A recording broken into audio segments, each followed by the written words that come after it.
So you asked about instantaneous velocity and a couple more examples. So they give you this formula of the limit as delta t approaches 0 of x of t plus delta t minus x of t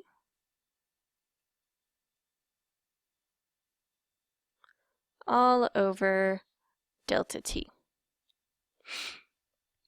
So they use x usually to represent a position function, this kind of curvy x.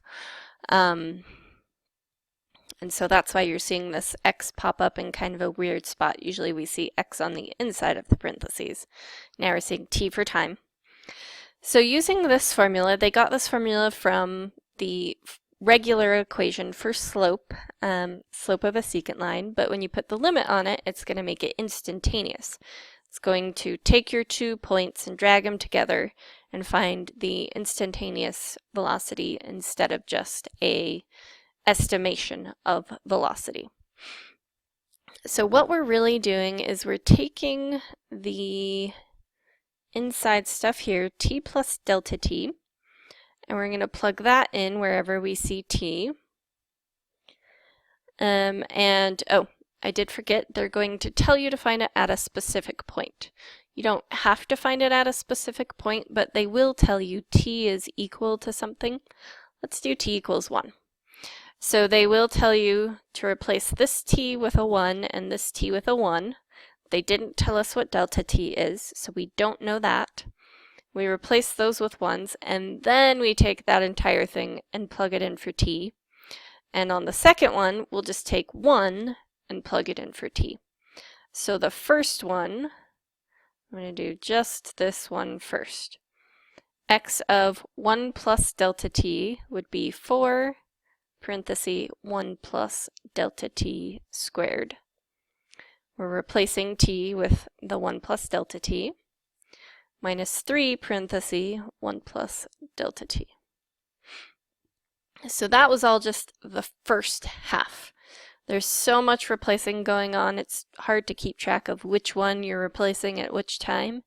So you just have to be careful and kind of pay attention to those details. So then we're replacing 1 into our equation wherever we see t. And it's minus all this, so we're going to do minus, and I'm going to use brackets just to say, okay, the negative's going to affect everything behind it. So we have 4, parenthesis, instead of t, we'll replace with 1, minus 3, instead of t, we'll replace with 1. All over delta t still. And we are still taking the limit. So now we need to do some simplification. So we have limit as delta t approaches 0. We can actually FOIL this 1 plus delta t out. 1 plus delta t squared is 1 plus delta t times 1 plus delta t. So we FOIL that out. We have 4 parentheses 1 plus 1 times delta t is 1 delta t, plus 1 delta t again, plus delta t squared, because delta t times delta t is delta t squared, minus, we can distribute this 3 in, minus 3, and then negative 3 times delta t is negative 3 delta t. We can simplify inside our brackets. 1 squared is 1, 4 times 1 is 4, 3 times 1 is 3, still all over delta t. And inside here we can combine some like terms. This would be 2 delta t. And then we're going to distribute the 4 in. So we are going to get limit as delta t approaches 0 of 4 plus, and then our combined was 2 delta t, so 8 delta t plus delta t squared minus 3 delta t, those just came down. Over here we can simplify further. 4 minus 3 is 1, so we have minus 1 all over delta t. And we can now combine any like terms. We have 4 minus 3 minus 1. Conveniently for us, that would all cancel. We have 8 delta t minus 3 delta t. So limit as delta t approaches 0. 8 delta t minus 3 delta t is 5 delta t plus delta t squared. Now, I say convenient for us that canceled. The reason why is because now we could actually divide each of these by delta t. The reason we can't just apply the limit right now is we'd have 0 in the denominator, and you can't divide by 0. So when you're doing any polynomial, it doesn't matter how big the polynomial is. If we had started with 4t to the 5th minus 3t to the 4th plus 7t squared, the polynomials will always work out so that the constants cancel, and you're left with something that you could divide this delta t into both of them and no longer have a fraction, no longer have delta t in the denominator. So if we divide each of those by delta t, 5 delta t divided by delta t, those would cancel each other, and you're just left with 5. If you have delta t squared divided by delta t, that leaves you with just 1 delta t. It's like x squared divided by x is just x. Now that we no longer have a fraction, we can just plug in 0 when you're taking a limit. The first thing to try usually is to just plug it in, and 5 plus 0 is 5. So that works with any polynomial. It's just keeping track of all the little details of foiling, or if it was to the third, you'd have to multiply it together 3 times. Making sure this minus affects everything behind and not just minusing the first one only. So it's keeping track of all those little details and then dividing delta t in at the end. Looking at some of the questions don't even have the limit. They just say to simplify. So some of the questions would want you to stop here. If they don't say find the instantaneous velocity and they just say to simplify that fraction. So some may just want you to stop with that. But if they say to find the instantaneous velocity, you take the limit and get all the way down to one number. Some of them also involve some e functions. So let's say we have h of t equals 3et plus 5t squared. And this time let's just simplify the expression. So if we just simplify the expression, they will tell us what we're plugging in by giving us this fraction. They'll say simplify h of 2 plus delta t minus h of 2 over delta t. So again, we are going to be replacing the letter t with the entire expression on the inside. So our first replacing would be 3e to the 2 plus delta t plus 5 times 2 plus delta t squared. That was just our first replacing. Then we also have this h of 2, where we've got to replace t with the number 2. So again, since we're minusing, I'm going to put brackets around the whole back part. We'd have 3e to the second plus 5 times 2 squared, all over delta t.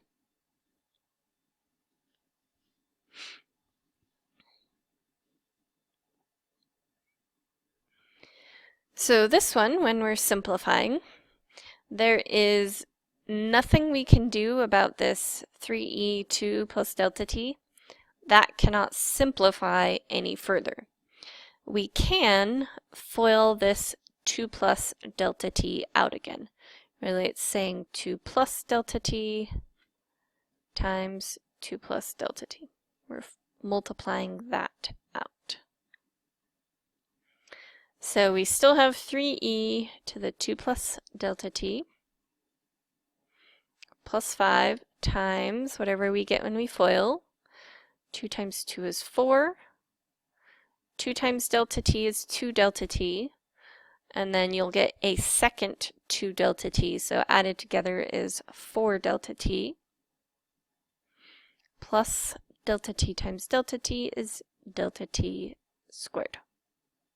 Oops, I put my squared in the wrong spot before parentheses, where the squared should go. Minus 3e squared also can't simplify, you just leave it 3e squared.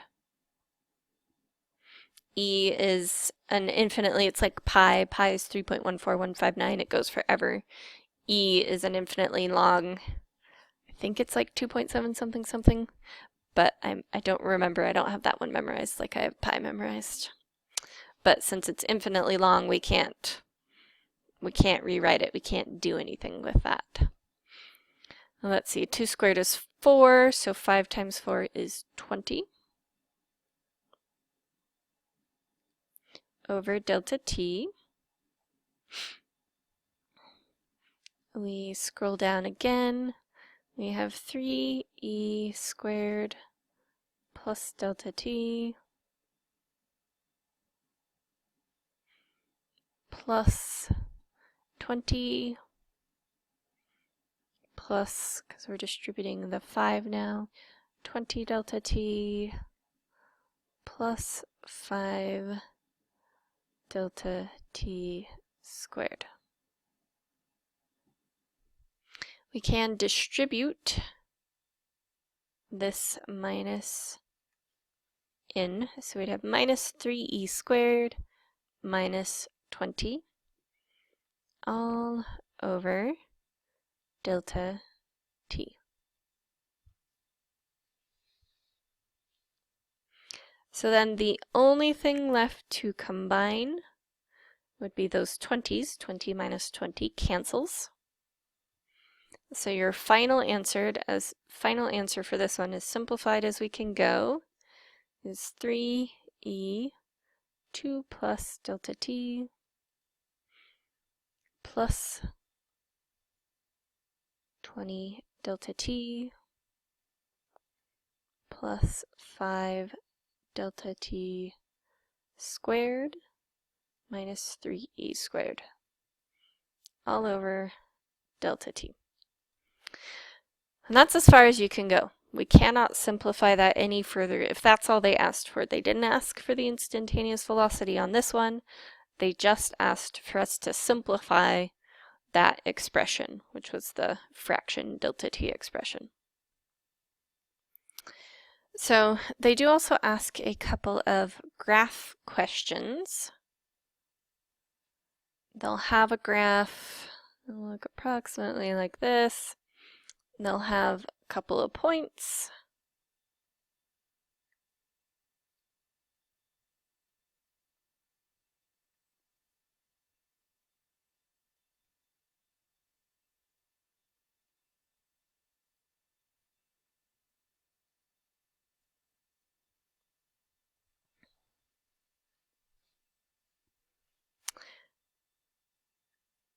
So they may ask what's the fastest the car is moving. So instantaneous velocity, you have to imagine those tangent lines at each point. So like A, your tangent line would be approximately like that. It's kind of hard to do on a computer. B, your tangent line is approximately like that. C is like this. D like that. And E like this. So if they asked for the fastest speed, fastest would be the steepest tangent line. Steepest tangent line on the ones we have drawn out would be B. The ones that are almost vertical are the steepest. So B is going the fastest. Slowest, I would say probably C. C is probably going the slowest. And E is not moving at all. That's a slope of 0, a horizontal tangent line. So that would have no movement at all. And I think that's all the different types that you will see. They do ask a piecewise function question. You just need to focus only on the function for which they're asking the time. So like they'll have, it doesn't even matter what the function is, but they'll say for t less than or equal to 12 and some function for t bigger than 12. If they want you to find the instantaneous velocity at time equals 2, we'd pick the top one because 2 is less than 12. If they said the instantaneous velocity at t equals 14, then you'd pick the bottom one because 14 is bigger than 12. If they said 12 itself, I think you would use the top one. I think I'd probably have to look that up again, but it does not look like they ever ask you that. So you only have to worry about, is it going to be less than that number they identify, or is it going to be bigger than that number? So I think that answers all your questions. If not, let me know. Send me another email. I'm happy to help out anytime.